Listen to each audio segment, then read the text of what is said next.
د تیرو اوو میاشتو په جریان کې د لسګونو میلیاردو افغانیو په ارزښت لوی اقتصادي پروژې پیل شوې دي. د روان 1403 لمریز کال له پیل بیا تر دې مهاله د هیواد په مختلفو ولایتونو کې د لسګونو میلیاردو افغانیو په ارزښت په مختلفو سکتورونو کې لوی اقتصادي او ملي پروژې پیل او یو شمېر یې بیا تر بشپړولو وروسته ګټې اخیستنې ته سپارل شوې. په دغو پروژو کې د هرات غور سړک، د کابل غزني سړک، دوهم لاین میس عینک پروژې ته غځېدلی سړک او د کابل ښار د یو شمېر مهمو داخلي سړکونو اساسي جوړونه، د پاشتان بند د پاتې چارو بشپړول، د عمري بند ګټې اخیستنې ته سپارل، د پلتوني بند د چارو شروع، د خواف فرات اوسپنې پټلۍ د څلورمې قطعې د دوهمې برخې پیل، د نیله باغ هستوګنیزې پروژې پیل، د هیواد په 12 ګمرکي بندرونو کې د الکترونیکي سکنرونو نصب، د کابل ولایت په سروبي ولسوالۍ کې د 23 میګاوټ لمریزې برېښنا د پروژې پیل، د ارغندې سب سټیشن د پاتې چارو پراختیا او په کابل نړیوال هوایي ډګر کې د معیاري انتظار خونې د چارو پیل شامل دي.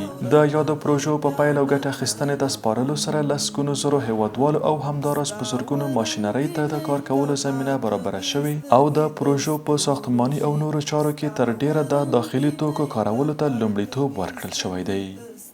جوړې بدې شاړې کړم ښایسته به دې سوچن